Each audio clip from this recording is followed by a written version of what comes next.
तो dune 2 movie की story को जानने से पहले हम ड्यून यूनिवर्स के बारे में मेन बातें जान लेते हैं, क्योंकि हो सकता है कि आप में से कुछ लोग ड्यून यूनिवर्स के बारे में ज्यादा कुछ ना जानते हो, और इसीलिए अगर आप सभी ड्यून के यूनिवर्स को समझ लेंगे तो उसके बाद आपके लिए इस मूवी की स्टोरी को जानना बहुत सिंपल हो जाएगा एंड आप बड़ी आसानी से इस पूरी मूवी की स्टोरी को समझ जाएंगे। तो ड्यून यूनिवर्स को आप बेसिकली एक दूसरा यूनिवर्स समझ सकते हैं, जो कि एक ऐसा यूनिवर्स है जहाँ के ह्यूमंस काफी ज्यादा एडवांस हो चुके हैं, और इस ड्यून यूनिवर्स की कहानी आज से लगभग 10,000 साल फ्यूचर की है। अब इस यूनिवर्स के अंदर होता कुछ ऐसा है कि यहाँ के ह्यूमंस भी पहले अर्थ पर ही रहते हैं, लेकिन धीरे धीरे करके जब अर्थ उनके रहने लायक नहीं रहती तब जाकर वो यूनिवर्स के दूसरे प्लैनेट्स को ढूंढते हैं और वहाँ जाकर बसना शुरू कर देते हैं, और फिर देखते ही देखते सभी ह्यूमंस वहाँ पर अपने किंगडम्स भी बना लेते हैं। लेकिन यहाँ पर ह्यूमंस को एक बहुत बड़ी परेशानी होती है, और उनकी वो परेशानी होती है आर्टिफिशियल इंटेलिजेंस यानी कि एआई और मशीन। एंड ऐसा इसीलिए क्योंकि इस टाइम पर मशीन और एआई इतने ज्यादा एडवांस हो चुके होते हैं कि वो धीरे धीरे करके ह्यूमंस के खिलाफ जाने लगते हैं, एंड इसीलिए बहुत सारे ह्यूमंस इन सभी एआई को खतरा समझते हैं और इन सभी से जंग करके सारे मशीन और एआई को खत्म कर देते हैं, और फिर फ्यूचर में कोई भी एआई का इस्तेमाल न करे इसके लिए वो सभी ह्यूमंस एआई के ऊपर बैन भी लगा देते हैं। लेकिन अब किसी भी मशीन और एआई के ना होने की वजह से ह्यूमंस को अपने कामों में काफी दिक्कत आती है, एंड इसीलिए ये सारे ह्यूमंस अपने में से ह्यूमंस के कुछ छोटे छोटे ग्रुप्स बनाते हैं एंड उन सभी की ट्रेनिंग करवाकर या फिर उनके ऊपर एक्सपेरिमेंट करके उन्हें बाकी के दूसरे ह्यूमंस के मुकाबले काफी ज्यादा एडवांस कर देते हैं। और इन्हीं में से कुछ ह्यूमंस तो ऐसे भी होते हैं जो कि चलते फिरते कंप्यूटर्स होते हैं, और ना सिर्फ इनका दिमाग बहुत ज्यादा तेज होता है बल्कि ये लोग घंटों के कैलकुलेशंस को भी मिनटों और सेकंडों में कर देते हैं। इन सबके साथ ही ह्यूमंस अपने लिए कई सारे एडवांस वेपन्स भी क्रिएट करते हैं, और फिर वो लोग अपने लिए कई सारे एम्पायर्स भी बनाते हैं, जिनमें हर एक एम्पायर एक पूरे प्लेनेट को रूल करता है एंड इन सभी के ऊपर एक सम्राट होता है, और उस सम्राट के ऑर्डर्स को सारे एम्पायर्स फॉलो करते हैं। और अगर आप सभी ने ड्यून पार्ट 1 देखी है तो वहाँ पर भी आपने सम्राट के बारे में काफी बार सुना होगा, जैसे कि सम्राट ने ये अब हमें दे दिया है, सम्राट हम सबको लड़वाना चाहते हैं, या इसी तरह की और बातें। तो चलिए अब इन सारी बातों को जानने के बाद अब हम बात करते हैं हमारी कहानी के मेन पात्रों की, यानी कि अब हम जानेंगे उनके बारे में जो कि हमारी स्टोरी में सबसे इंपॉर्टेंट है। तो हमारी कहानी के अंदर 4 प्लेनेट सबसे मेन है, जिनमें से पहला प्लेनेट है अरैकिस, जो कि एक रेगिस्तानी प्लेनेट है, और यहाँ के जो मूल निवासी है उन्हें कहा जाता है फ्रेमेन। और ये अरैकिस काफी ज्यादा खास प्लेनेट है, और वो इसीलिए क्योंकि इस प्लेनेट के ऊपर एक खनिज पाया जाता है, और इस प्लेनेट के खनिज को बेसिकली आप सभी हमारे प्लेनेट के पेट्रोलियम से कंपेयर कर सकते हैं, क्योंकि जिस तरह से पेट्रोलियम एक ईंधन है उसी तरह से ये खनिज भी एक ईंधन का काम करता है, जिस वजह से ये खनिज सभी को चाहिए होता है, और इसीलिए अरैकिस काफी ज्यादा इंपॉर्टेंट है। इसके बाद दूसरा प्लेनेट है गेडी प्राइम, यानी कि बटिस्टा वाला प्लेनेट, और इस प्लेनेट के लोगों को कहा जाता है हरकोनेन, और इस प्लेनेट का जो किंग है वो ये है, और यहाँ का ये राजा बटिस्टा का चाचा भी है, और इसके साथ ही ये वही प्लेनेट है जो कि काफी सालों से अरैकिस प्लेनेट से खनिज निकाल रहा था और उसे बाकी के प्लेनेट्स को और एम्पायर्स को बेच रहा था। अब तीसरा प्लेनेट आता है कैलेडन, और यहाँ के मूल निवासी है एट्रेडिस, और हमारी कहानी का जो मेन कैरेक्टर है यानी कि पॉल एट्रेडिस वो भी इसी प्लेनेट से बिलोंग करता है। और फिर इनके बाद अब आता है चौथा प्लेनेट, जिस प्लेनेट का नाम है केटन, और इस प्लेनेट में रहता है इन सभी का सम्राट, जो कि इसी प्लेनेट से यूनिवर्स के अपने सारे किंगडम्स को रूल करता है। सो चलिए अब इस पूरी जानकारी को जानने के बाद हम अपनी मूवी की स्टोरी को स्टार्ट करते हैं। तो इस मूवी की स्टार्टिंग ठीक वहीं से होती है जहाँ पर ड्यून पार्ट 1 एंड हुआ था, और ड्यून पार्ट 1 के अंदर हमने देखा था कि बटिस्टा के प्लेनेट के लोग यानी कि हरकोनेन अरैकिस से खनिज निकालते थे, लेकिन क्योंकि खनिज की वजह से हरकोनेन काफी ज्यादा अमीर और पावरफुल हो गए थे, इसीलिए उन सबके सम्राट ने अरैकिस और उसके खनिज की जिम्मेदारी एट्रेडिस को दे दी थी। लेकिन इस बात से गुस्सा होकर हरकोनेन ने एट्रेडिस के ऊपर हमला कर दिया था, और उस हमले के अंदर हरकोनेन ने न सिर्फ एट्रेडिस की सारी आर्मी को बिठा दिया था बल्कि इसके साथ ही उन्होंने एट्रेडिस के राजा को भी मार दिया था, जो कि पॉल के फादर थे, और उस लड़ाई से पॉल और उसकी मदर बड़ी मुश्किल से जान बचाकर बच पाए थे। एंड मूवी का एंड आते आते पॉल और उसकी मदर रेगिस्तानी तूफान को पार करके अरैकिस प्लेनेट के फ्रेमेन के पास चले गए थे, जो फ्रेमेन अरैकिस प्लेनेट के मूल निवासी है। लेकिन अब पॉल का सिर्फ एक ही मकसद है कि वो न सिर्फ अरैकिस में होने वाले खनिज की माइनिंग को रोके बल्कि उसके साथ ही जिन्होंने भी उसके पिता और उसके लोगों को मारा है वो उन सभी से अपने पिता की मौत का बदला भी ले। बट हालांकि जैसे ही पॉल और उसकी मदर फ्रेमेन लोगों के पास पहुंचते हैं वैसे ही उन्हें पता लगता है कि फ्रेमेन लोग जो कि अरैकिस प्लेनेट के मूल निवासी है वो इस प्लेनेट के 2 डायरेक्शंस में रहते हैं, कुछ नॉर्थ में यानी कि उत्तर दिशा में और काफी सारे साउथ में यानी कि दक्षिण दिशा में। एंड इन्हीं में से पॉल और उसकी मदर उत्तर दिशा में आए हैं। यहाँ पर आने के बाद ही काफी फ्रेमेन लोग पॉल को अपना मसीहा समझ रहे थे, जिसे वो सभी कह रहे थे लिसन अल गैब, और ऐसा इसीलिए क्योंकि पॉल रेगिस्तानी तूफान को पार करके आया था, और उस तूफान को पार करना किसी भी ह्यूमन के लिए बहुत ज्यादा मुश्किल है। अब इसके साथ ही फ्रेमेन लोग कई सारी पौराणिक बातों में मानते हैं, जिनमें से कुछ पौराणिक बातें उनके लिसन अल गैब के बारे में भी कही गई है, यानी कि उनके मसीहा के बारे में। फ्रेमेन का ये मानना है कि उनके प्लेनेट का रेतीला तूफान कोई भी ह्यूमन पार नहीं कर सकता, और उसे सिर्फ एक ही आदमी पार कर सकता है, और वो है उनका मसीहा यानी कि लिसन अल गैब। और उनके मुताबिक उनका ये मसीहा यानी कि लिसन अल गैब उन सभी फ्रेमेन लोगों को दूसरे प्लेनेट्स के लोगों से आजादी दिलवाएगा और उनके प्लेनेट के खनिज की चोरी को रुकवाकर उनके रेतीले और बंजर प्लेनेट को हरा भरा कर देगा। अब लेकिन हालांकि पॉल ने उस रेतीले तूफान को पार किया, लेकिन तब भी यहाँ के काफी सारे फ्रेमेन लोग उसे कोई मसीहा नहीं मान रहे थे। लेकिन तब भी इन्हीं में से कुछ फ्रेमेन लोगों को बिल्कुल भरोसा हो गया था कि पॉल ही उनका मसीहा है, और इन्हीं सारे लोगों में एक आदमी था स्टिलगार, जो कि पूरी तरह से ये मानता था कि पॉल ही उन्हें दिशा दिखाएगा और वो ही उन सभी का मसीहा भी है। लेकिन स्टिलगार ये भी चाहता था कि उनकी पौराणिक कहानियों के मुताबिक उनका मसीहा उनकी गुरु माँ का बेटा होगा। अब असल में इन सभी की एक गुरु माँ होती है जो कि इन सभी फ्रेमेन में सबसे समझदार होती है, और वो इन सभी को फ्यूचर की कई सारी पॉसिबिलिटीज बताती है। एंड जैसा कि हम सभी जानते हैं कि पॉल की मदर भी एक ऐसी ग्रुप की मेंबर है जिसके पास भी कुछ ऐसी पावर्स है, और अपनी मॉम की वजह से पॉल के पास भी ऐसी पावर्स है। एंड अब क्योंकि स्टिलगार इस बात को जानता था, इसीलिए स्टिलगार पॉल की मदर को उन सभी फ्रेमेन की गुरु माँ बना देता है ताकि उनके मसीहा वाली बात और भी सच्ची हो जाए। और यहाँ पर स्टिलगार पॉल की मदर को गुरु माँ इसलिए बनाता है क्योंकि उनकी जो गुरु माँ थी वो काफी बूढ़ी हो चुकी थी और कुछ ही टाइम में मरने भी वाली थी, जिस वजह से उन सभी को एक नए गुरु माँ की जरूरत थी। एंड इसीलिए स्टिलगार ने पॉल की मदर को गुरु माँ बनवाया। इसके बाद हम ये देखते हैं कि पॉल इन सभी फ्रेमेन के साथ घुल मिलकर रहने लगता है, और वो फ्रेमेन के सारे तौर तरीकों को सीख लेता है। और जब पॉल फ्रेमेन के सारे तौर तरीकों को सीख लेता है तब उसके बाद उसका एक टेस्ट होता है, जिस टेस्ट के अंदर उसे अपनी सारी काबिलियत को साबित करना होता है। इस टेस्ट के अंदर बेसिकली रेत के अंदर घूमने वाले उन बड़े से कीड़ों को बुलाना होता है और उसकी सवारी करनी होती है, और अगर आप ऐसा कर लेते हैं तो आपको एक ट्रेंड फ्रेमेन माना जाता है। अपने आप को साबित करने के लिए पॉल को भी टेस्ट देना पड़ता है। लेकिन कमाल की बात तो ये होती है कि जब पॉल अपना टेस्ट देता है तब वो उस पूरे रेगिस्तान के सबसे बड़े कीड़े को बुला लेता है और बड़ी आसानी से उसकी सवारी भी करता है। लेकिन जैसे फ्रेमेन के लोग ये देखते हैं वैसे वो सभी पॉल को अपना मसीहा मानने लगते हैं। यानी कि पॉल को मसीहा मानने की उनके पास एक और वजह मिल जाती है, और ऐसा इसीलिए क्योंकि उनकी पौराणिक कहानी के मुताबिक उन सभी का मसीहा इतना काबिल होगा जो कि उस रेगिस्तान के सबसे बड़े कीड़े की सवारी कर पाएगा, और पॉल ने ऐसा कर दिखाया है। एंड इसीलिए उत्तर में रहने वाले सारे फ्रेमेन लोग पॉल को अपना लिसनल गाइड मान लेते हैं। इन सब के दौरान ही पॉल और चानी को एक दूसरे से प्यार हो जाता है, और साथ ही साथ पॉल ये भी जान जाता है कि जिस तरह से उत्तर दिशा में फ्रेमेन लोग रह रहे हैं ठीक उसी तरह से दक्षिण दिशा के अंदर भी बहुत सारे फ्रेमेन लोग रहते हैं। लेकिन जैसे कि हम सभी जानते हैं कि पॉल के पास उसकी मदद की वजह से कई सारी सुपर पावर्स हैं, जिनमें से एक पावर ऐसी भी है जिससे कि पॉल को फ्यूचर की पॉसिबिलिटीज दिखती हैं। सो अपनी इसी पावर की वजह से ही पॉल को कई सारे विजन्स आते हैं, और अपने इन विजन्स के अंदर पॉल ये देखता है कि उसे कुछ भी करके दक्षिण दिशा के फ्रेमेन लोगों के पास नहीं जाना है। और ऐसा इसीलिए क्योंकि अगर वो दक्षिण दिशा में जाएगा तो उसके ऐसा करने से यूनिवर्स में एक बहुत ही बड़ी तबाही आएगी, हर जगह जंग छिड़ जाएगी, लाखों करोड़ों लोग मारे जाएंगे और सब तरफ सिर्फ और सिर्फ डिस्ट्रक्शन होगा। एंड इसी वजह से पॉल दक्षिण दिशा में जाने से डरने लगता है। लेकिन इसके साथ ही पॉल को एक और विजन आता है, और इस विजन में वो देखता है कि जिस चानी से वो बहुत ज्यादा प्यार करता है उसके अगर वो साथ रहेगा तो उसके साथ रहने से उसकी मौत हो जाएगी। यानी कि पॉल की वजह से चानी की जान को खतरा है। एंड इसीलिए चानी से प्यार करने के बावजूद भी पॉल ये सोचने लगता है कि वो किस तरह से चानी को खुद से दूर रख सके। इधर दूसरी तरफ हैरकोनेन के प्लेनेट के अंदर यानी कि बटिस्टा वाले प्लेनेट के अंदर हम यहाँ के राजा को देखते हैं जिसका नाम है बैरन व्लादिमीर, और हैरकोनेन प्लेनेट का ये राजा बटिस्टा का चाचा भी है। यहाँ पर हमें पता लगता है कि इसी राजा के ऑर्डर्स की वजह से सभी एट्रेडिस को मार दिया गया है। एंड इसीलिए अब ये राजा इसके आगे ऑर्डर्स देता है कि अराकिस प्लेनेट के सारे फ्रेमेन लोगों को भी जान से मार दिया जाए, ताकि वो लोग बड़े आराम से अराकिस के खनिज को प्राप्त कर सके और जब तक चाहे तब तक वहाँ की माइनिंग कर सके। और फ्रेमेंस को मारने की जिम्मेदारी राजा अपने भतीजे बटिस्टा को देता है। ऑर्डर्स मिलने के बाद ही बटिस्टा अपनी आर्मी उठाता है और सीधा अराकिस प्लेनेट में घुसकर फ्रेमेन लोगों के ऊपर अटैक कर देता है। लेकिन क्योंकि यहाँ पर इनके साथ पॉल भी होता है इसीलिए वो सभी अपनी ट्रेनिंग और पॉल के स्किल्स के साथ उन सभी को हरा देते हैं। यहाँ तक कि ये लोग बटिस्टा और उसकी टीम को इतना बुरा मारते हैं कि बटिस्टा को भी अपनी जान बचा के यहाँ से भागना पड़ता है। लेकिन इसके बाद भी बटिस्टा रुकता नहीं है और वो इन फ्रेमेन लोगों के ऊपर कई बार हमले करता है, लेकिन हर एक हमले में फ्रेमेन जीत जाते हैं। ये सब देखकर हैरकोनेन का राजा इस बात से काफी गुस्सा हो जाता है, एंड इसीलिए वो बटिस्टा को उसकी पोस्ट से हटा देता है और बटिस्टा के छोटे भाई को बटिस्टा की पोस्ट दे देता है। एंड फिर वो बटिस्टा के भाई से कहता है कि वो अराकिस प्लेनेट जाए और फ्रेमेन लोगों को मार दे। अब यहीं पर ही हमें पता लगता है कि बटिस्टा का जो छोटा भाई है वो एक नंबर का सन की है और उसके लिए किसी की जान लेना खेलने के बराबर है। एंड इसीलिए वो अपनी बड़ी सी आर्मी इकट्ठा करता है और नॉर्थ में रहने वाले सारे फ्रेमेंस के ऊपर एक ही बार में अटैक कर देता है। और क्योंकि अटैक फ्रेमेंस के लिए सरप्राइज अटैक होता है इसी वजह से वो लोग पलटवार नहीं कर पाते और उन सबको वहाँ से भागना पड़ता है, जिस वजह से इसी दौरान कई सारे फ्रेमेन मारे भी जाते हैं। लेकिन ज्यादातर फ्रेमेन बच जाते हैं और वो अपनी जान बचाकर सीधा दक्षिण की दिशा में जाते हैं और दक्षिण दिशा में रहने वाले बाकी के दूसरे फ्रेमेन से मिलते हैं। इधर दक्षिण दिशा में आने के बाद ही हमें पता लगता है कि यहाँ के सारे फ्रेमेन भी मसीहा में मानते हैं, और साथ ही साथ हमें एक बात ये भी पता लगती है कि यहाँ के रेगिस्तानी कीड़े की बॉडी से एक जहर निकलता है जो कि नीले रंग का होता है, और उस जहर को जो भी आदमी पीता है वो मर जाता है। लेकिन सभी फ्रेमेंस का ऐसा मानना है कि उनका मसीहा यानी कि उनका लिसनल गाइड इकलौता ऐसा आदमी होगा जो कि इसे पीने के बाद भी नहीं मरेगा, यानी कि वो इस नीले जहर को पीकर भी जिंदा रहेगा।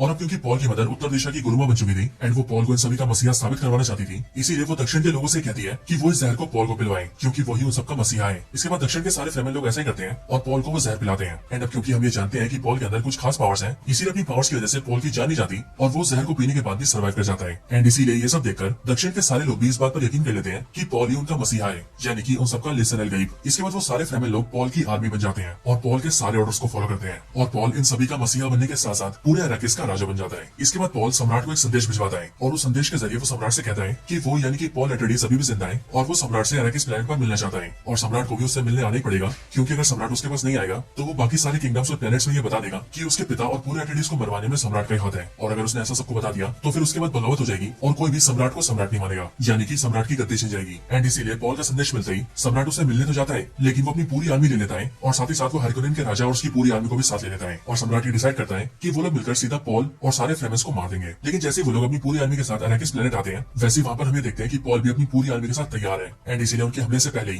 पॉल उनके ऊपर अटैक कर देता है और उस अटैक में वो हैरकोनेन के राजा को मार देता है। अब मूवी के अंदर हमें एक बड़ी बात पता लगी होती है जो कि वैसे तो मूवी के अंदर पहले बताई गई है, लेकिन मैं आपको यहाँ पर बता रहा हूँ। तो वो बात ये है कि हैरकोनेन का राजा यानी कि बैरन व्लादिमीर अपने पॉल का नाना है, यानी कि वो पॉल की मदर का फादर है। और ये बात पॉल को तब पता लगती है जब उसे अपनी खास पावर से विजन्स दिखाई देते हैं, क्योंकि उसी टाइम पर वो सबको जान लेता है। एंड उसे ये भी पता लगता है कि बैरन व्लादिमीर उसका नाना है, लेकिन उस आदमी ने जो भी काम किए थे उसके लिए पॉल उसे कभी माफ नहीं करता और उसे जान से मार देता है। और इसके अलावा पॉल के साथियों के द्वारा इस राजा के भतीजे यानी कि बटिस्टा को भी जान से मार दिया जाता है। इसके बाद पॉल सम्राट से मिलता है जहाँ पर सम्राट के साथ ही उसकी बेटी भी होती है। यहीं पर पॉल सम्राट से कहता है कि अब से वो सम्राट नहीं होगा बल्कि पॉल यानी कि वो खुद सम्राट होगा। एंड इसके साथ ही वो सम्राट की बेटी से शादी भी करेगा और फिर वो सारे किंगडम्स को शांति से रूल करेगा। और अगर सम्राट को ये चीज मंजूर है तब तो ठीक है, लेकिन अगर सम्राट को मंजूर नहीं है तो सम्राट को उससे लड़ना होगा। पॉल की बातें सुनकर सम्राट ऐसा करने से मना कर देता है। एंड इसीलिए पॉल सम्राट से कहता है कि अब सम्राट को उससे फाइट करनी होगी और अगर सम्राट खुद फाइट नहीं करना चाहता तो वो अपनी तरफ से एक योद्धा चुन सकता है। अब सम्राट काफी बूढ़ा आदमी होता है एंड इसलिए वो जानता था कि वो पॉल को नहीं हरा सकता था। सो इसीलिए सम्राट अपनी जगह बटिस्टा के छोटे भाई को चुनता है जो कि बहुत ही स्किल्ड फाइटर और एक सन की आदमी होता है। फाइट डिक्लेयर होने के बाद ही पॉल और बटिस्टा के भाई के बीच फाइट होती है, लेकिन इस फाइट के अंदर काफी मुश्किलों के बाद पॉल जीत जाता है और वो बटिस्टा के भाई को जान से मार देता है। एंड अब इसीलिए शर्त के मुताबिक पॉल अब नया सम्राट बन जाता है। अब यहीं पर ही मैं आपको बता दूं कि पॉल ने सम्राट को चुनौती देने के साथ ही उसकी बेटी से शादी करने का प्रस्ताव इसीलिए रखा था ताकि इस बात को सुनकर चानी उससे नफरत करे और वो पॉल से दूर हो जाए। और अगर चानी पॉल के साथ नहीं रहेगी तो इस वजह से चानी की मौत भी नहीं होगी और वो जिंदा रहेगी। यानी कि अल्टीमेटली पॉल चानी की जान बचाना चाहता है। बट यहीं पर ही पॉल के सम्राट बनने के साथ ही हम ये देखते हैं कि यूनिवर्स के दूसरे किंगडम्स अपनी अपनी आर्मीज के साथ मिलकर पूरे अरैकिस प्लेनेट को घेर लेते हैं। और ये लोग यहाँ पर इसीलिए आए होते हैं क्योंकि सम्राट ने इन सभी को यहाँ पर बुलाया होता है। इन सभी किंगडम्स की आर्मीज को यहाँ पर देखकर पॉल इन सभी को अपना मैसेज देता है और पॉल इन सबसे कहता है कि अब से वो नया सम्राट है। इसीलिए अगर वो सभी उसे सम्राट के तौर पर एक्सेप्ट करते हैं तब तो सब ठीक है, लेकिन अगर वो सभी ऐसा नहीं करते हैं तो फिर उन सभी को लड़ाई के लिए तैयार रहना पड़ेगा। अब पॉल का ये मैसेज जैसे सारे किंगडम्स और उनकी आर्मीज को मिलता है, वैसे इस मैसेज को सुनकर सारे किंगडम्स पॉल को सम्राट मानने से मना कर देते हैं। एंड फिर इसीलिए इस बात को जानते ही पॉल अपनी पूरी फ्रेमन आर्मी से कहता है कि वो सभी जंग के लिए तैयार हो जाएं। यानी कि इसका मतलब यही है कि अब पॉल और बाकी दूसरे किंगडम्स के बीच एक बहुत ही खतरनाक फाइट होने वाली है। लेकिन ये पूरी फाइट हमें ड्यून पार्ट 3 में दिखेगी एंड इसीलिए ड्यून पार्ट 2 की स्टोरी यहीं पर एंड होती है।